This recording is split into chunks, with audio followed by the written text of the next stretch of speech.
Bonjour les amis, les événements s'accélèrent. Notre mage sataniste, président drogué, euh, nous annonce un prochain reconfinement avec sa règle des 3-6. Je crois qu'il s'en amuse même. Il s'amuse au détriment des croyants. Évidemment, ils veulent supprimer Noël, hein, ça c'est limpide. J'irai à la messe de minuit. Je serai présent à une messe de minuit dans les bois. J'irai à pied, je ferai 30 km en famille, si jamais on est confiné. Un peu plus, je crois que c'est 35 km, à travers bois, de nuit, pour me rendre à une messe de minuit clandestine, je vous le dis. J'attends les flics au tournant, ça terminera en guerre, parce que là, ces petits soldats de la République commencent vraiment, avec leurs zèle stupides, à provoquer la foule, à provoquer les gens. Donc ça, la tension monte en France, hein, ça c'est évident. On nous en rajoute en plus, hein, avec ce prof décapité. Alors, bon, moi, mon avis est évident et clair, hein. On retrouve un Tchétchène mineur qui a tout du petit soldat MK Ultra. À côté de lui, un pistolet en plastique et un couteau sans une seule trace de sang. Personne ne s'étonne de cela. Personne n'a assisté à la décapitation, malgré des caméras, malgré une surveillance généralisée dans ces villes. Et voilà, derrière ça, on voit des antifas, antiracistes, anti-tout, enfin, les bien-pensants gauchistes de la civilisation se balader dans les cités en collant des caricatures de Charlie Hebdo, voyant Mahomet, le cul à l'air. Voilà, c'est une honte. J'ai passé du temps en pays musulman, j'ai passé du temps en Turquie, j'ai passé du temps en Afrique de l'Ouest. Ça se compte en années, hein, si on met bout à bout. Et je ne comprends pas qu'on puisse provoquer comme ceci. Je ne vois pas l'intérêt d'attiser la haine comme cela, au nom de la liberté d'expression et de la République et du droit au blasphème.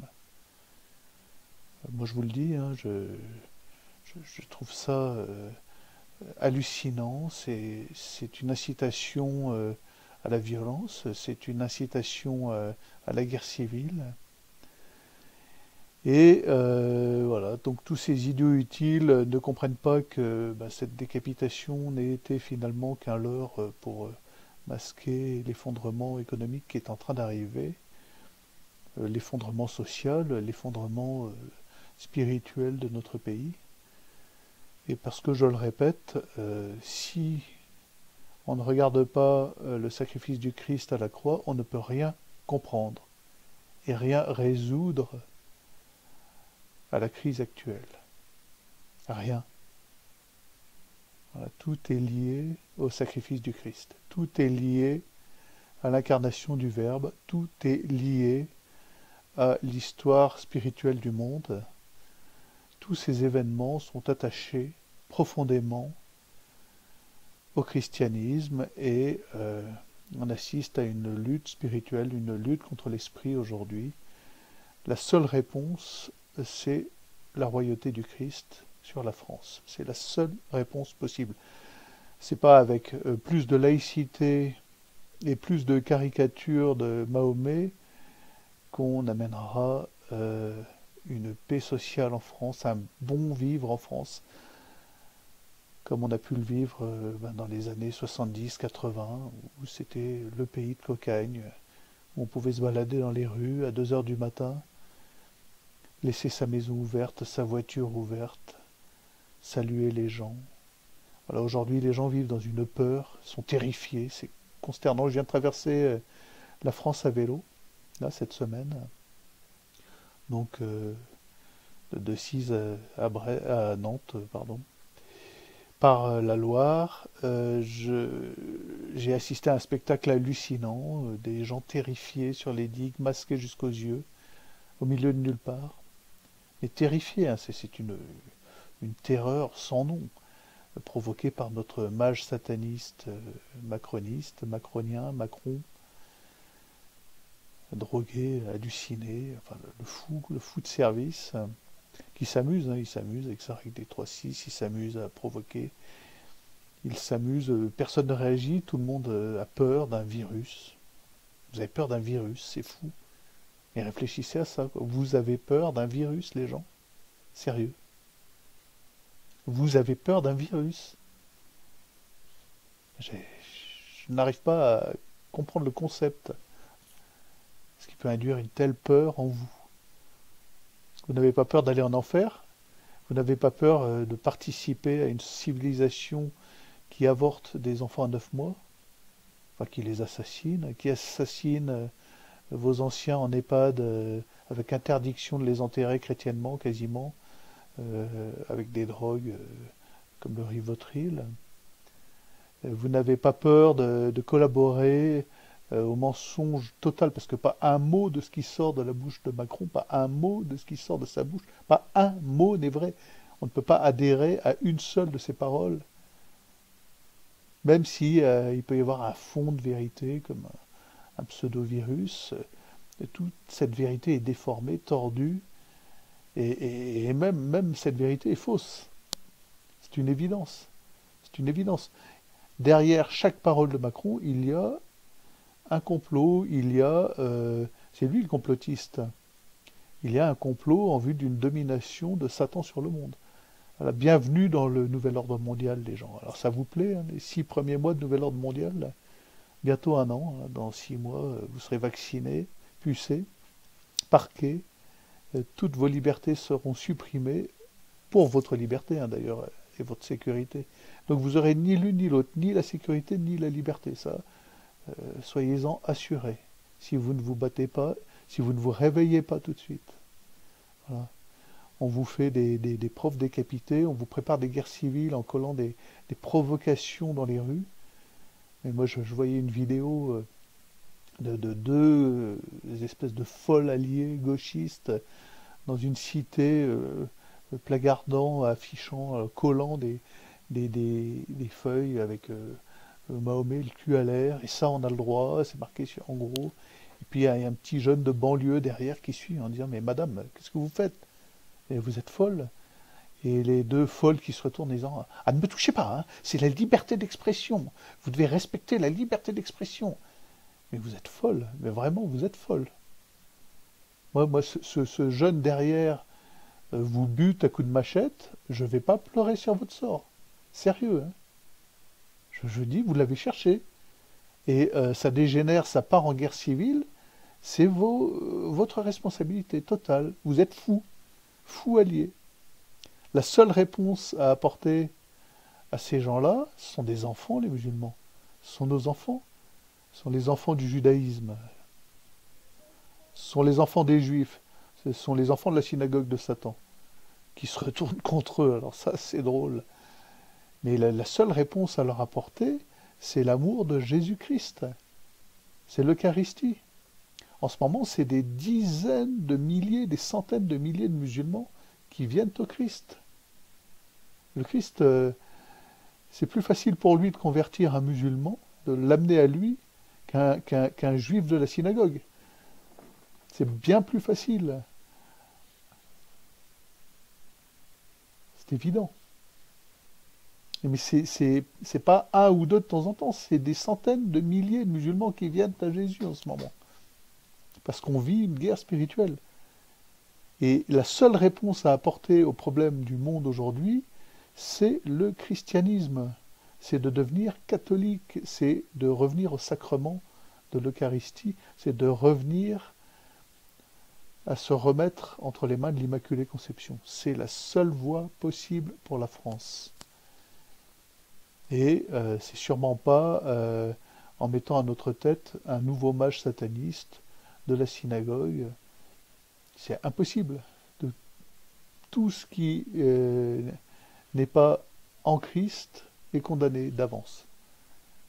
Rien ne sera résolu tant qu'on n'aura pas un retour à Jésus. C'est pas possible.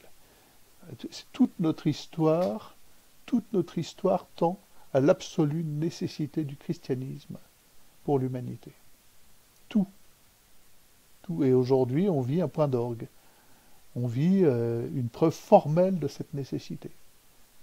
Tout ce qui arrive aujourd'hui est en opposition frontale et directe avec l'Église catholique authentique, avec le catholicisme authentique. Je ne parle pas de ces évêques silencieux et francs-maçons ou collaborant très très largement avec la République, avec l'esprit républicain, l'esprit du monde. Ça, c'est pas l'Église catholique. Les paroisses masquées où l'on communie, où la seule alternative c'est de communier à la main. Alors on va me dire, ah oui, la communion à la main, c'est un droit, on a le droit, c'est autorisé par Jean-Paul II, par Vatican II. Peut-être, c'est un droit. Mais le problème, c'est que si ça devient la seule alternative, alors c'est plus un droit, c'est une obligation. Et donc, on est obligé de rejeter cette obligation. Parce que la seule manière de communier au corps du Christ, à l'Eucharistie, au pain transsubstantié, la seule façon de communier, c'est à la bouche. Voilà. Si vous n'êtes pas d'accord avec ça, si vous êtes opposé à ça, vous êtes protestant. Alors, je ne vais pas vous faire un cours de théologie, il y a des bons prêtres, il y a l'abbé Pagès qui fait une très bonne vidéo là-dessus, il y a mon ami le Père Patrick qui en parle. Je pourrais vous refaire une interview sur la question. Et la seule façon de bien communier au corps du Christ, à Dieu, d'ingérer Dieu tout entier, c'est à la bouche. On peut communier à la main, mais dans la mesure où c'est une obligation, eh bien il faut le rejeter, il faut ne pas l'accepter. Donc voilà les amis, on vit un climat de folie furieuse. Voilà, soyez en paix, revenez au Christ, soyez le visage de l'amour du Christ pour vos proches. N'ayez pas peur de ce virus, ça n'a aucun sens. Ayez peur d'offenser le Seigneur, ça oui. La seule peur que vous devez avoir, c'est d'offenser le Seigneur dans votre relation avec les autres, dans votre relation familiale, avec votre épouse ou votre époux, si vous êtes marié, avec vos enfants. Soyez un bon père, une bonne mère, déjà dans votre milieu, votre contexte familial. Soyez un bon ami, si vous avez des amis. Soyez le visage du Christ. Et là, tout rentrera dans l'ordre. Pratiquez les sacrements et tout rentrera dans l'ordre. On aura le monarque ou le roi, ou pourquoi pas un président. J'ai rien contre un président, mais un président chrétien, qu'on mérite, à mesure où le peuple revient à la saine peur d'offenser le Seigneur, et non pas la peur d'un virus complètement délirant. Bon, petites anecdotes, vous comparez les chiffres d'hospitalisation de l'année dernière à la même époque, ils sont supérieurs à cette année. Donc tout ce qu'on vous raconte, c'est du pipeau, du mensonge. Il suffit de regarder les chiffres, ils sont accessibles à toutes les courbes sur Google. Donc je vais vous mettre en lien une vidéo, donc ça sera en bas. Voilà, vous cliquez et c'est une vidéo qu'il faut impérativement regarder. Donc c'est la vidéo d'un père franciscain c'est une conférence qu'il a fait cette semaine où il abonde, dans mon sens, sur l'absolue nécessité du christianisme aujourd'hui et sur l'opposition frontale de la synagogue de Satan au christianisme. Voilà. Il y a des gens qui sont déicides à travers l'histoire, parce que c'est pas parce qu'ils ont tué le Christ une fois sur la croix qu'ils ne le retuent pas quotidiennement tous les jours par leur action antéchrist. Voilà, le sacrifice de la croix, il est perpétuel. On le perpétue à travers l'Eucharistie, à travers la messe, et on s'y oppose de façon perpétuelle quand on s'y oppose. Donc, je mets en lien cette vidéo qu'il faut partager, regarder. Soyez bénis, mes amis, soyez catholiques, soyez chrétiens, revenez au Christ, c'est la seule voie possible. Moi, je ne suis pas un parangon de la foi, j'ai pas l'air penché, je suis bien plus un catholique intellectuel, par nécessité fondamentale, ultime et par réflexion que par une foi larmoyante. Et voilà, c'est quelque chose de vivant, d'extrêmement réfléchi. Je ne suis pas non plus un exemple de vie, hein, ça je le reconnais, je ne suis pas du tout un saint homme, mais j'ai conscience au moins d'une chose, c'est que sans le Christ, sans un retour de la France au Christ, il n'y aura aucune solution valable au problème, à la dictature, à la guerre civile, à l'effondrement économique qui s'en vient. Aucune. Voilà, les choses sont claires.